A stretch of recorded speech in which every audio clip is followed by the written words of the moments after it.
Welcome to Cardium from RES Medical, the podcast that gets to the heart of travel healthcare and asks, what's your why? With each episode, we explore the topics and issues that impact healthcare professionals in the fields of nursing and allied health. Now, here are your hosts, Sunny and Matt.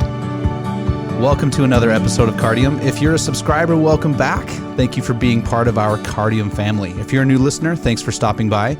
We hope you enjoy the podcast today, and we would love for you to subscribe so you can enjoy our future podcasts.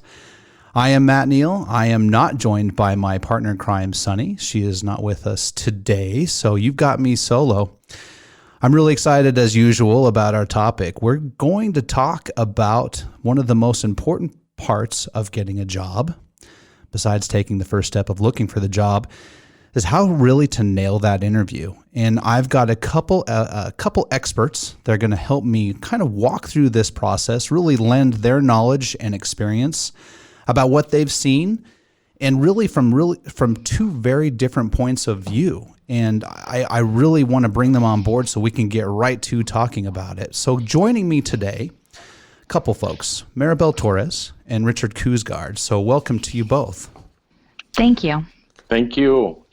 Before we get to the questions, I want to talk a little bit about the experience that you guys have had really with what you've been doing these last few years and where your expertise when it comes to nailing the interviews comes in. So Maribel, you've been practicing in the field of radiology for 17 years and have traveled for 6. She's a CT technologist who's worked 13 travel assignments in various states and takes it all in wherever she goes. In 2019, Maribel was recognized for excellence as an imaging professional and named RES Medical's Employee of the Year. Her passions include woodworking, building her own furniture, visiting America's national parks, and landscape photography. So far, she and her husband have visited 36 out of 61 national parks across the United States. Again, welcome, Maribel. Thank you. Also joining us today, an expert from the other side of the spectrum here, Richard Koosgaard. Welcome, Richard. Richard has been a recruiter in the healthcare staffing industry for nearly 14 years. As a senior account manager with RES Medical Group, he's established himself as one of the agency's most respected and beloved recruiters. His customer-centric approach, attention to finite details, and passion for helping nurses navigate each step of their travel journeys have earned him respect amongst his colleagues and enduring relationship with the nurses he works with daily. So again, welcome aboard, Richard. Thank you. It's an honor to be a part of this, you guys. I appreciate the invitation. Well, I'm excited to really talk with you guys again from the side of, Maribel, where you have at least 13 times you've had to go through this interview process and you've had to nail the interview. And then Richard, your perspective of how you've prepared your nurses, how you've really prepared your clients and customers, and what expertise and what expert advice you guys have out there for our listening audience. So I want to jump right into it. Maribel. Yes. How do you interview? Well, as a traveler, I get myself comfy. I make sure that my phone is on me 24/7 just in case somebody, you always are expecting that call. It's a little bit different for us because we're not going at a scheduled time. You are just waiting for that phone call. So basically I just kind of get comfy. I make sure everybody in the house knows, hey, I might be getting a phone call. Just make sure we're going to be extra quiet today. And I get on some comfy pants. I get my little drink next to me, and I write down all my questions that I'm going to want to ask. And yeah, I just kind of make myself relaxed. I kind of just calm down.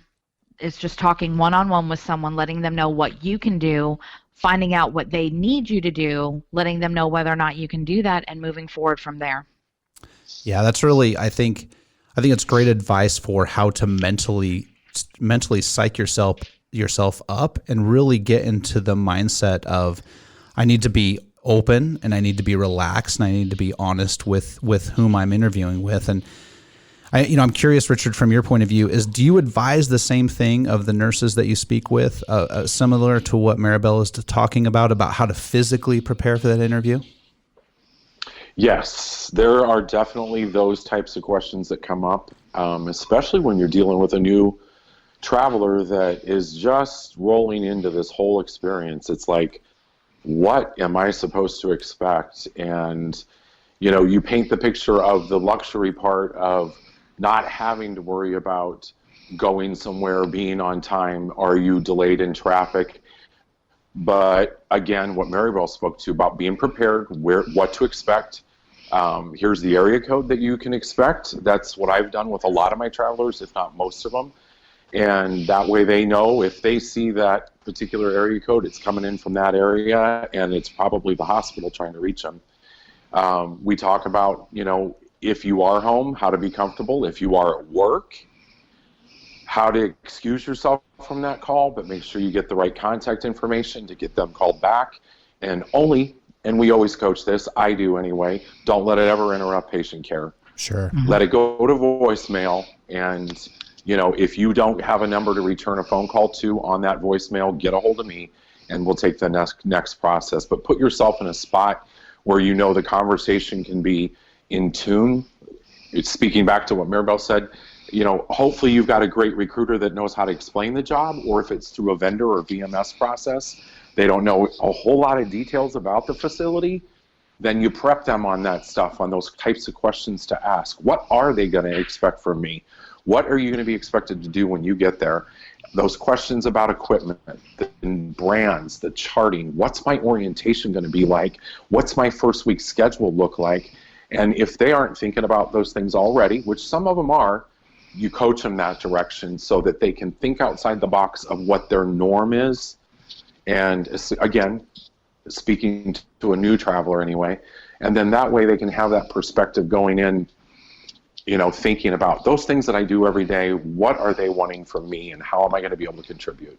Yeah, that's great advice. Something that you both mentioned, and I think it's a reality that a lot of people that are new to traveling don't always realize, is that there's not always a specific time of when you're going to get that call. And no. I think, Maribel, you mentioned it right off the bat. You're prepared, but you might be given an entire day's window, or maybe a couple days. We're going to call you within the next couple days. I will tell you, from my perspective, that's hard. How am I always on my game? I'm sitting here super excited. I've got my resume in front of me. I want to talk about all the great things I've done and the hospitals I've helped, and now I have a 4-hour window. You want to talk a little bit about how, over your 13 travel assignments, how that's changed to where you might have had a set time and now that's kind of evolved to a window of time?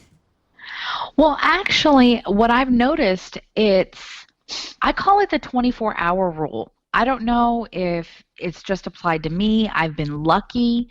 But, basically the initial interview is they look at you on paper.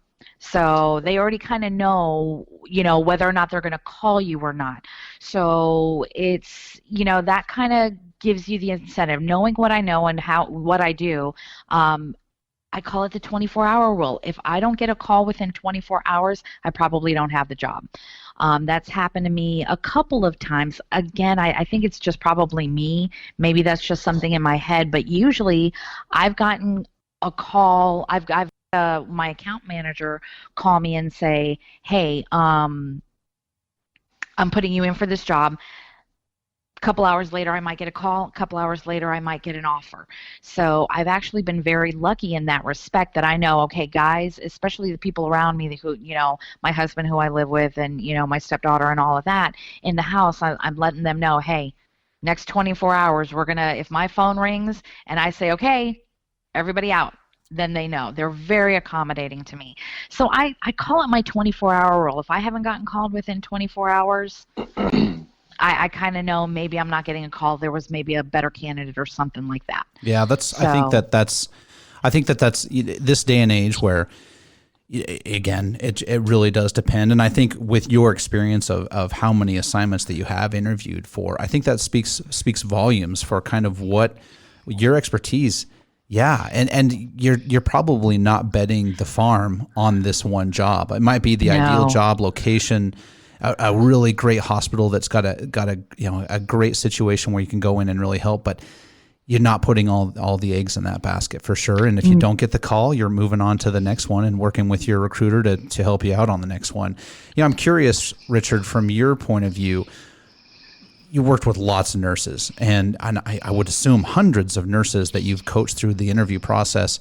What do you tell them when they are looking at interviewing, how much time they need to prepare for not only the window of opportunity for the interview, but how long should they plan on it? Will it be an hour? Will it be 15 minutes? Are they gonna ask the basic questions? Are they gonna talk about my family and friends and all the things I've done as a nurse and give me a personality test? I mean, what do you tell your nurses in general about what to expect? From a recruiter's perspective, for me, there's two pieces. There are two directions, I guess I should say. If I've got a direct relationship with the facility, after the time frame that I've already been involved with most of those facilities that I do have, I can usually narrow down a window for them and tell them exactly what they're going to expect. This is direct contact. I can call the manager. I can tell them you're available for the next 2 hours, and then you're going in and you're working night shift. On the flip side, you've got just the opposite. It's a VMS process, a whole management system that is basically the middleman for hospitals between multiple agencies. And so there is a third party that you have no control over. And typically in this industry, we're seeing with some of the higher clientele that get it, 24-hour turnaround time. So it's not a bad process at all, even with the third party involved.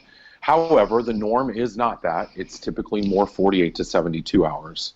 So from a recruiter side, it's definitely making sure that your candidate is ready for whatever direction that goes, and still keeping them in the loop, touching base. Have you heard? No, I haven't. Okay, I can reach out to this manager. I'll see what's going on, or I'll send a follow-up with the vendor service that's managing that client and see where they're at in the process, just to make sure, number one, the job's still open, and number two, they're still interviewing, or number two.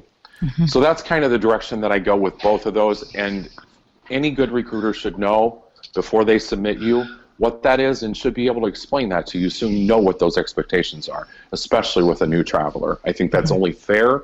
It helps educate you in this process, and you definitely, can relax a little bit so that you can do what Maribel does, prep and get ready for that interview, and just, expect a clinician to clinician call so that you two can connect on what it is that you need me to do. Yeah, I love the idea that you've got to use your recruiter as a resource and sounding board for prep, and then reassurance. If I have not, to Maribel's point, if I've not received a call within 24 hours, I'm sure, Maribel, you are contacting your recruiter and saying, hey, I have not received a call. And they can probably tell you, similar to what Richard says, it's coming. They're delayed. They're dealing with something on the unit. And so I think that the great advice that you had there, Richard, I think speaks volumes for your experience of that recruiter has to be use the recruiter as a resource to help you through the interview, not to nail the job necessarily, but to prep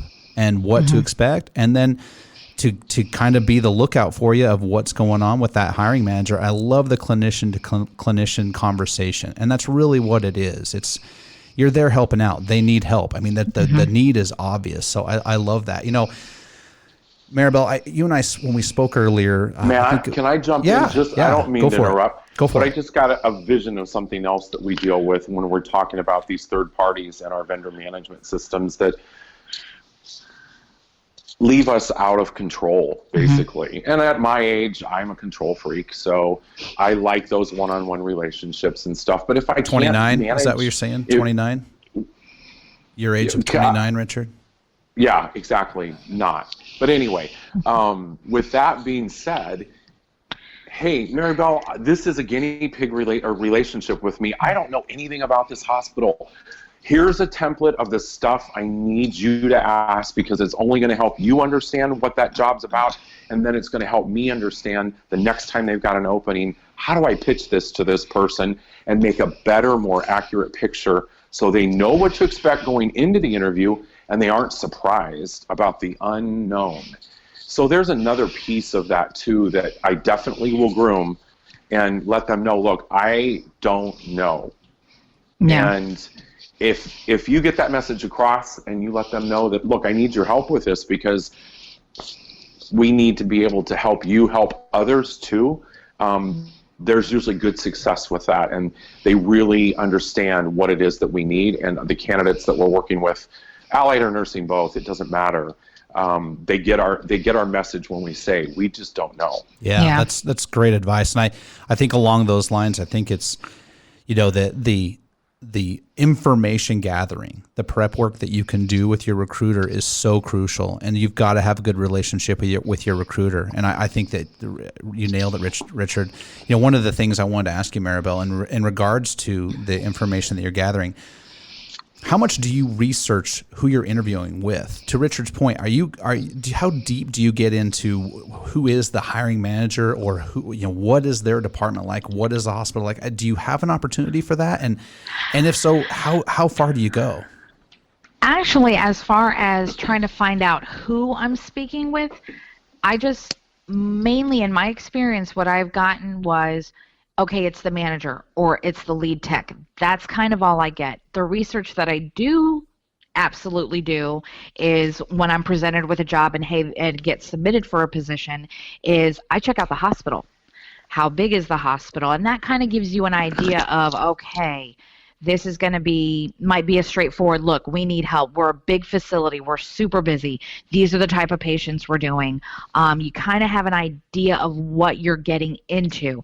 That doesn't give me too much understanding of who I'm going to be talking to, but at least it gives me an idea of the situation I'll be putting myself in when I go to a new facility. So it kind of gives you an idea like, okay, these people, if they need. And another thing, too, is how many positions are they looking for? I just interviewed for a hospital where they were looking for 4 travelers to fill a need. Wow. So it was kind of like, why do they fill a need? What is the area like? What is it, just in the middle of nowhere where they just, hey, if these people retire or they go to another position, it's going to take us months because we're in the middle of nowhere. There's nobody out here. That's why we're trying to find, fill the need. But I really don't know. I know I'm going to talk to a manager or a lead. That's all the information that I get. I try to investigate, where is this? Is it in an urban area? Is it in a rural area? Is it that kind of gives me an idea of, okay, this gives me an idea what their situation is so that I know, okay, all right, I'm going to have a pretty easygoing person, or I'm going to have a person going, look, we need help. What can you do? Can you do this? Are you willing to do this? All right, you're hired. So it kind of gives you an idea of the area, I guess. I research more than the actual who. Yeah, that makes sense. And I'm sure that there's only a certain amount of time and information that you're even going to be gather of whom you're interviewing with. I'm sure even from your point of view, Richard, you're seeing that. I think that with an interview, I think it's, our audience, people have interviewed, and people have interviewed for various positions in their careers, whether when they're starting off as kids or when they're further along in their professional career. From your point of view, Richard, what are the questions that folks, whether it be a CT tech like Maribel or a nurse, what are the questions that are commonly forgot that this is probably going to be asked? You need to be prepared on how you will answer it. What questions do people forget? Oh my goodness, I didn't even think that was going to be asked of me. A lot of the times, it's the cases that you can't do, the patient types that you can't handle. Mm-hmm. Oh.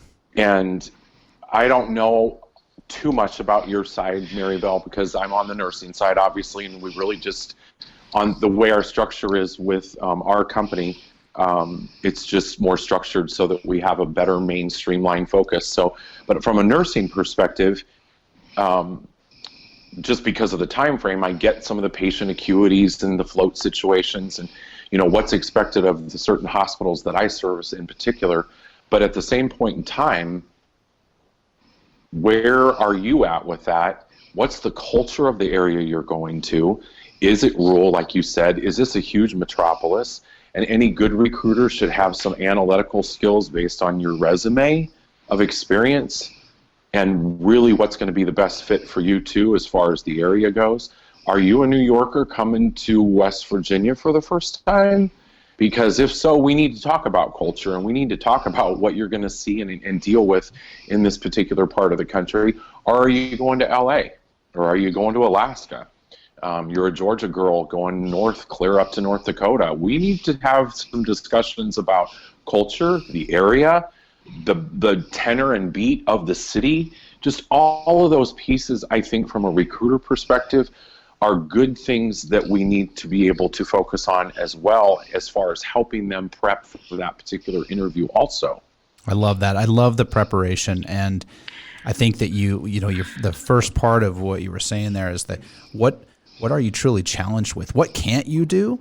Because I think healthcare providers are asked to do so much with patients. And again, you're going to a travel assignment where they obviously have reached out. They need help. Now, it might be as simple as covering a medical leave or a shortage of staff for some reason, but regardless, they need help. And so I think that's great advice. Maribel, would I be able to add something absolutely. for like questions to ask? Absolutely. Go for it. Sorry, I didn't mean to interrupt, but I know that when I'm getting interviewed, one of the things as I'm preparing, I write down all the questions. Am I going to be floating?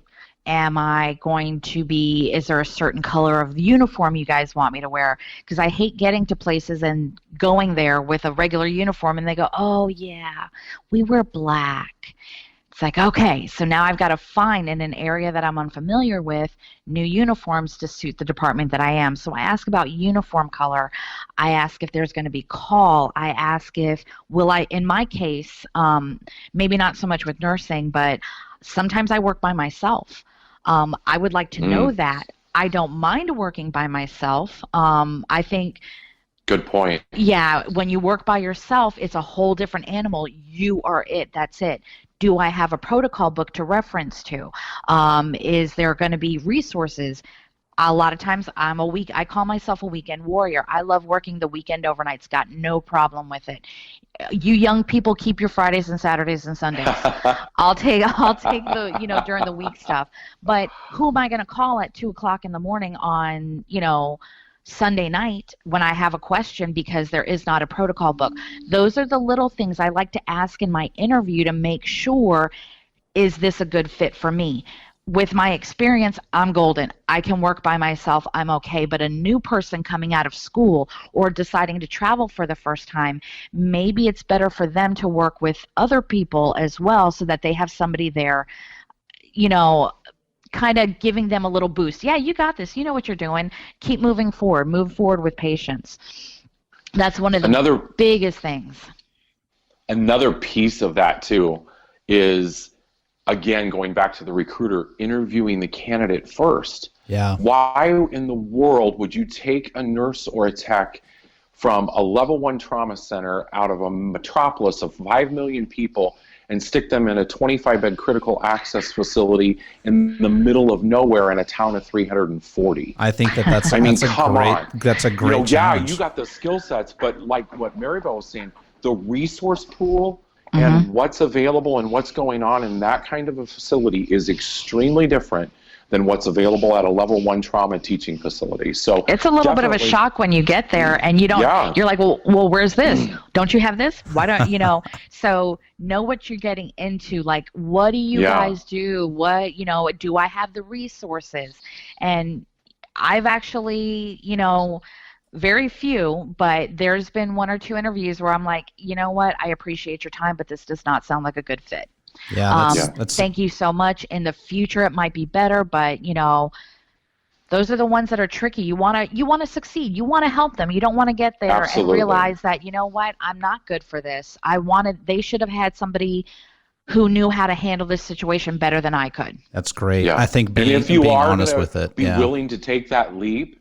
You want to clarify what your orientation process is going to be like. Okay, if you guys are really going to take the time to set me up for success, I'll take you at your word and I'll take that leap of faith. Yeah. And an experienced traveler sometimes will do that. Yeah. I wouldn't recommend it for a I rookie. do that actually. Good girl. Thank you. Yeah, I think it's really, I think there's a lot of things that probably come out in an interview that even a recruiter is kind of caught off guard by. And sometimes I think the research that you do will go a long way. I'm curious, Richard, from your point of view, if you had to ask every candidate or had a wish of every candidate you wish they would know prior to going into an interview, what do you wish every candidate would know and that would save them so much either so much heartache for not getting the job or would almost nail the job every time? You just wish every candidate would know.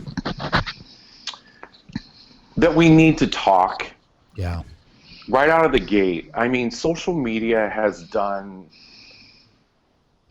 an incredible thing of connecting people beyond the typical scope of a landline telephone.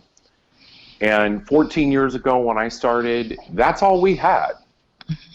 And so it was, I mean, nurses and techs begged for phone calls back. And now it's send me a private message, send me a text, I'll get back to you at my leisure. And you know what? In the times of crisis, you need to talk. And at the times of building a relationship and building that trust factor with your recruiter and the company that you're working with, those are key. We need to understand who you are and how responsive you are so that we know how to react to you and deal with you. And if it's all going to be social media and digital conversation only, then we're not necessarily going to have the best pulse on what's best for you. Yeah. And making those assumptions is just not the right thing to do. I'll send you to every job I see that opens up in North Carolina, okay? No, it shouldn't ever be that way. You should be qualified in the sense that every submission is because you understand what's expected, at least at the recruiter's level of knowledge of that facility. And then, yes, okay, submit me and let's go. Let's see what this is about. I love it. I love it. That's great advice. And I think that goes a long way. You know, Maribel, something that I could not wait to ask you, and we didn't ask, but I think it's important. I think it's important to know. At the end of the interview, you're wrapping up. You've got all the knowledge that you spoke about. You're talking about the level of expertise. For you specifically as a CT tech, you're probably talking about equipment and patient population, that type of thing. Yep. Do you ask for the job at the end of the interview? Are you that bold? Do you say, hey, I want to come out there and help you guys. I want to go to West Virginia. I've always wanted to go. Let's get me out there. Is that what you say? I usually don't. You know, it's funny. Usually at the end of the interview, I know how badly I want to go there, or I know, I kind of get a feel for them like, okay, yeah, I got this. They're going to, you know what, I'm just going to wait for a call from either Paul or Selena. They're going to call me in a few minutes, but I usually, say, you know what, I'd love to see you guys, hey, if you choose me, can't wait to meet you in person. This is going to be great. I don't say, can I please have the job? Please give me the job. Right. I never come out, please. I never kind of do one of those, but when I know, I'm like, God, this place sounds amazing. I would love to go out there. And me, I'm a little weird when it comes to that. I'm like, ooh, such and such national park is right next there. I want this job. That's a park I haven't visited, so I want this job. Work me to the bone. I don't care as long as I have a couple days off to go to that national park. When I start knowing, okay, I want this, I'll usually slip in, like, hey, can't wait to see you guys if you give me the job. This is going to be great. If you decide, hey, if you pick me, I'll be overjoyed to be over there, reassuring them that, hey, yeah, in a nice way, like I can't wait to come out and help you guys out. I want this job. Please let me have this job. I will help out as much as I can. But I never come out and beg, not yet. That's good to know. Well, Maribel, I'm sure that eventually I will. Maribel, have you ever taken the lead to a certain degree with things that you have researched, going back to what Matt was talking about, things that you may have looked up about the area, and it's like that really piqued your interest, and so you took it back to that personal side and said, hey, what about this national park or this memorial or this historical site? I hear you guys have got a lot of good things going on, to just kind of hype up the fact that you are interested. You know what? Usually that's almost like the first part of the interview for me. It almost seems like Cool. they're, so where are you from anyways? I'm like, oh yeah, I'm here in Florida. And I get, oh, and I'm like, I know. It's say, right now, and people forget that it gets 95 degrees, but they always think Florida, the beach is the beautiful weather. But and it's freezing up north where they're calling me from. So that's usually the first part of the conversation is, coming from Syracuse, they were like, oh, you're down in Florida, how's the weather? I'm like, well, it's hot, but gosh, you guys, I can't wait to be down there in the fall. You guys, oh yeah, and then it turns into, we're right by the Adirondacks, the Finger Lakes. So that's like the first part of the conversation. And Very then good. we move on. I love it. Very good. I love it. That's awesome. Well, you guys are old friends. We need to get you to West Virginia so you and Richard can chat up some more. Yeah. You know, I want to ask one more question, and then I will get to the big question here at the end. But Richard, I want to ask you, how important is it for a nurse or a tech or therapist to impress a recruiter, really to sell themselves to a recruiter? We spoke about Maribel asking for the job, and she doesn't. But she builds the rapport with the client to, in essence, they know that she wants the job and she'd be interested. Mm-hmm. How important is it that a candidate build a good rapport with the recruiter or impress them pre-interview? Back to the landline days. Social media has, to a point, fueled the relationship piece to at least ignite it. The bridge building process, though, happens in verbal conversations.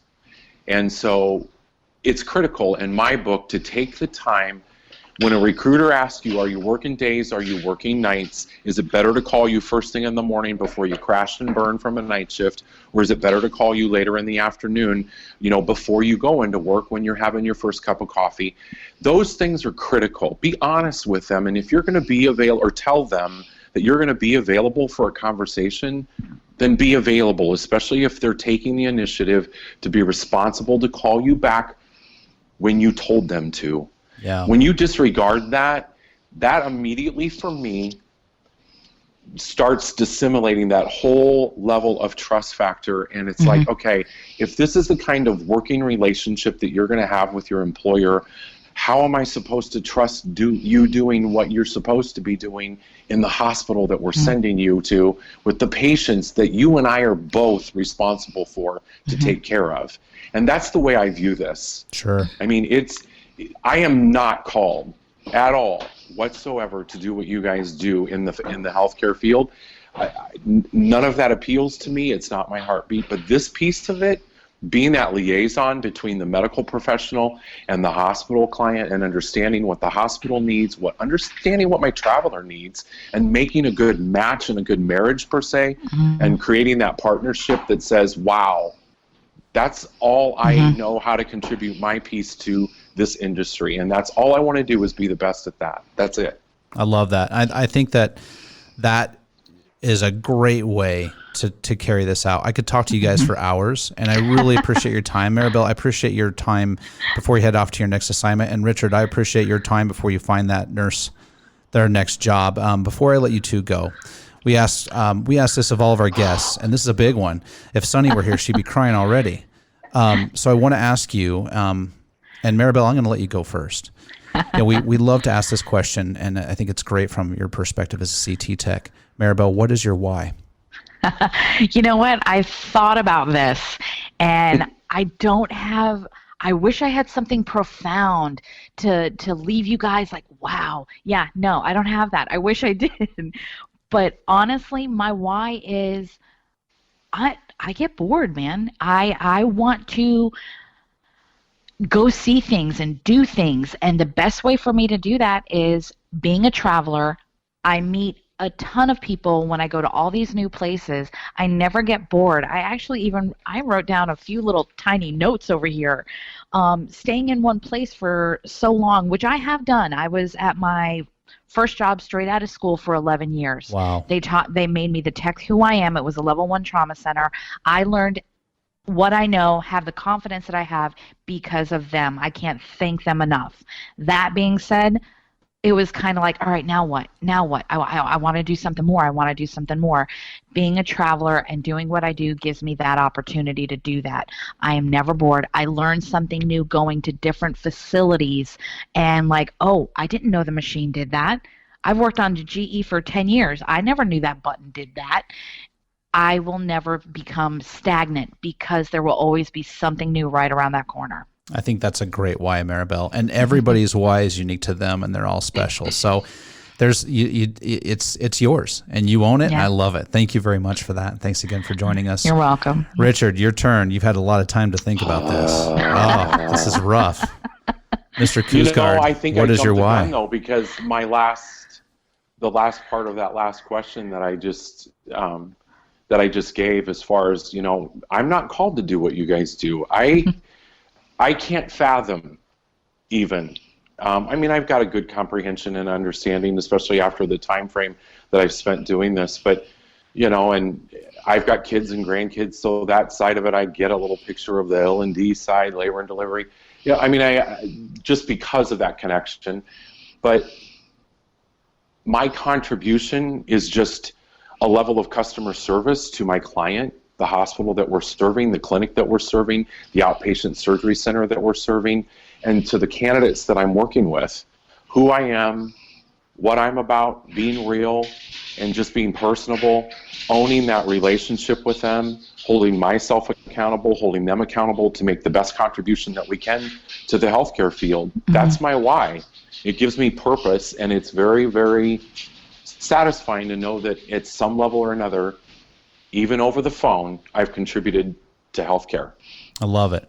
That's a great one, Richard. Thank you. Thank you again for sharing that. As sometimes the recruiters, their whys are different, and again, they're unique to them, and you've been doing this a long time, so that means a lot. So, you guys, again, I could talk to you for hours, but that's gonna wrap up today's podcast. I want to thank you again for joining us. We might have you back in the future. You might be able to talk about other topics, but again, thank you very much for joining us, and that's going to wrap up today's podcast. Folks, we'd love to hear from you, so please drop us a review. Let us know your questions or comments on today's topic, or anything else you'd like to discuss. And with that, farewell, everybody. Thank you, Matt. Thank you. You've been listening to Cardium from Aureus Medical with your hosts, Sunny and Matt. We're the podcast that gets to the heart of travel healthcare. To subscribe, access show notes, or to learn more, visit cardiumpodcast.com, CARDIUM podcast.com. Or wherever you're listening, be sure to rate us, review, and subscribe. Thanks for tuning in. Until next time.